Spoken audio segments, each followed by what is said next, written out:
ئەم کاتت باش ئەو بیانوانە چین کە ڕەنگە ئەمریکا بیان کاتە هۆکارگەلێکی دەسوەردان لە شەڕی نێوان ئێران و ئیسرائیل.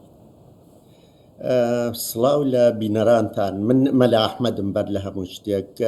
دیارە ئەمریکا لە مێژە، ینی ئەو کارانەی کە ئێران دەیکا یاوەکو ئەو هەڵس و کەوتانەی کە ئێران دەیکا لە باری ئۆتۆمیۆ بیگرە، لە باری ئاژاوەنانی منتەقەکەوە بیگرە، لە باری ئەو نوێنە دەست و پەیوەندانەی کە هەیەی چ بنسبەت ئیسرائیل و چ بنسبەت شوێنەکانی ترەوە، ئەمریکا بیانووی زۆر هەیە کە لەوە کە فشار بێنێتە سەری ئێران. بەداخەوە ئێرانیش با ئەو ڕاستیە قبول بکەین، لە مێژە شەڕ بە ئیسرائیل دەفرۆشێت، چی لە ڕێگای تەبلیغات و نەهێشتنی ئیسرائیل و چی بە نسبەتی دەست و پەیوەندیەکانیوە. ئەوە لایەنێکی تریشی ئیسرائیل بە ڕاستی هەژمونی خۆی بەسەر ناوچەکە لە هێزیا دەبینێ. ئێرانیش کەمەکەمە گەرەکی بوو ئەو هێزە پەیدا بکە، چی ترسی ئاسایشی خۆی، چی ترسی هەژمونی نیانەتوانی ئەو وەزعیەتە قبول بکەن. بۆیە شەڕەکە دەستی پێ کرد و لەو بڕوام لانیکەمەکە 1-2 هەفتەیەکی کەیژ دەوامی دەبێت. باش مەلا ئەحمەد عەفوەن، ئەوەی کە گرنگە ئێستا بزانی کێتوانێت ئەم شەڕە یەکلایی بکاتەوە، خۆ ترسی ئەوە بوت کە دەست پێ بکات، کە ئێستاش کە دەستی پێ کردووە کێ ئەتوانێت یەکلایی بکاتەوە؟ ئەوەڵەن دەستپێکردنەکەی لە مێژە دەستی پێ کردووە، بەڵام ئێستا دەستپێکردنەکەی بە عەمەڵی دەستی پێ کردووە. لێرە چتگەلێک هەیە کە ئەبێ حسابی لەسەر بکەیت. یەکەم ئەوەی کە ئەو شەڕەکە ئێستا دەستی پێ کردووە ئەبێ بێ ئەملاولا بە نەفعی ئەمریکا و ئیسرائیل تەواو بێت. دیارە بە چەند دەلیلێک ئێران ئەتوانێت تەبلیغاتی خۆی لەسەر بکات.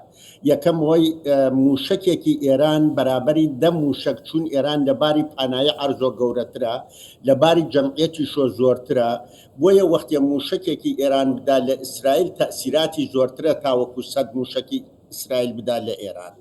دووهەمین ئینکە ئێران بە ئەگەرەکو لەباری ئەسکەریوە، لەباری نظامیوە، لەباری هێزەوە نەڕوخێت، بە لێدانی موشک ناڕوخێ. وەختێ بە لێدانی موشکیش نەڕوخێ ئەبێ جەمعیەتی ئێران یاوەکو گەلانی ئێران ڕاپەڕن کە ئەوەی جگە لە کوردستان بەداخەوە لەگەڵ ڕێزم بۆ فارس و نەتەوەکانی تر ئەو جورئەت و شەهامەتیان نییە.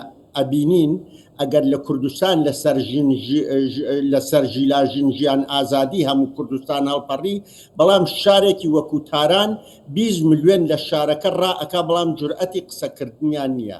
کەوابوو ڕاپەڕینیش لە ئێرانە ئەگەرەکو لە گۆشەیەکیش ڕاپەڕێ بەڕاستی خۆکوژیە، بۆیە ڕاپەڕین نییە. کەوابوو لەباری ئەسکەریش و حەدی ئەقەلەکەی 1 ملیۆن نظامی گەرەکە، ئەسکەری گەرەکە کە بتوانێت ئێران داگیر بکە، کە ئەوەش بەم زوویە ئەمکان پەزیری نییە.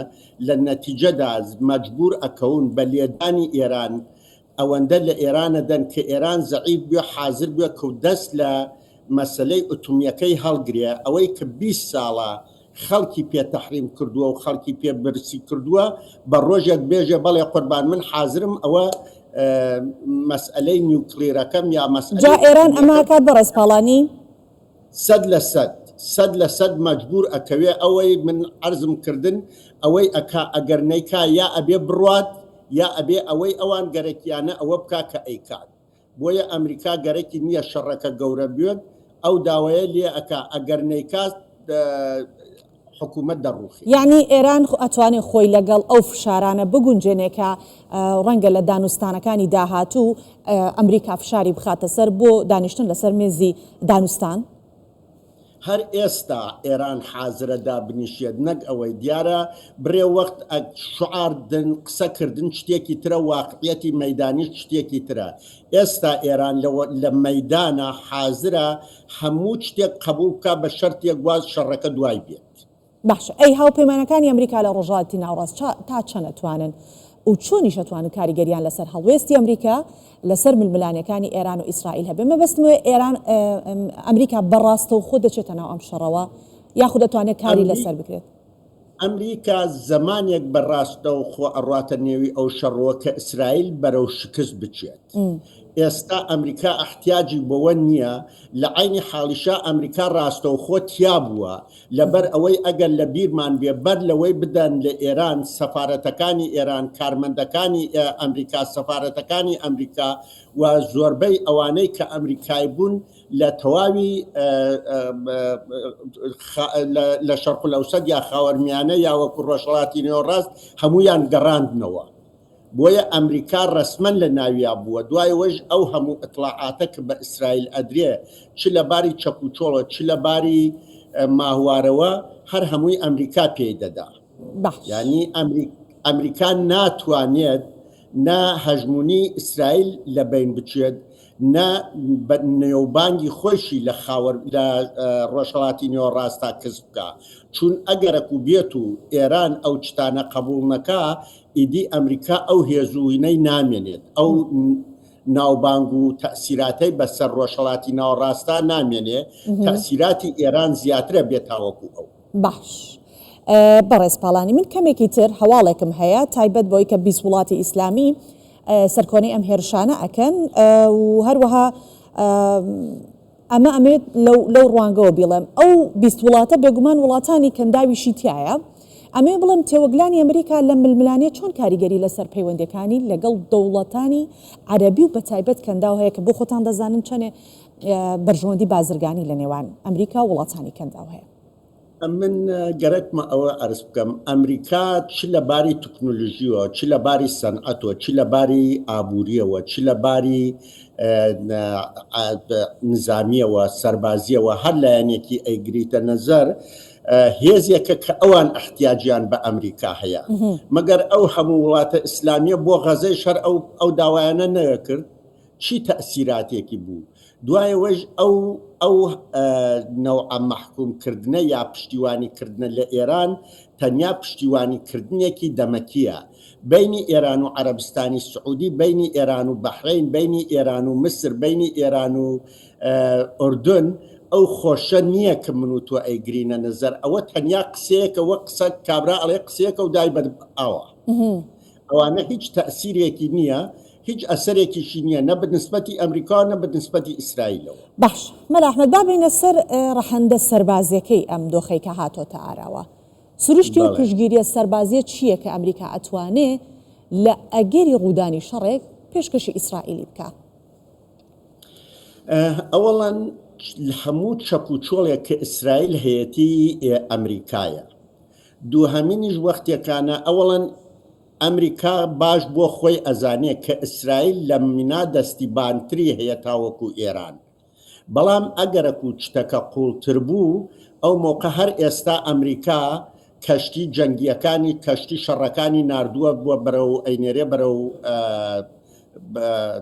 بەرەو ئاسیا، بەرەو ڕۆژهەڵاتی ناوەڕاست، کەوابوو ئەمریکا لە ئێستاوە ئامادەگی ئەوەی هەیە لەباری ماهوارەییوە، لەباری ئەتڵاعاتۆ، لەباری هەموو ئەوانەی کە ئەو شوێنانەی کە ئەدرێلێی بێ ئەملاولا ئەمریکا لەوانەوە هەر لە ئیستاشۆ پشتیوانیەکە.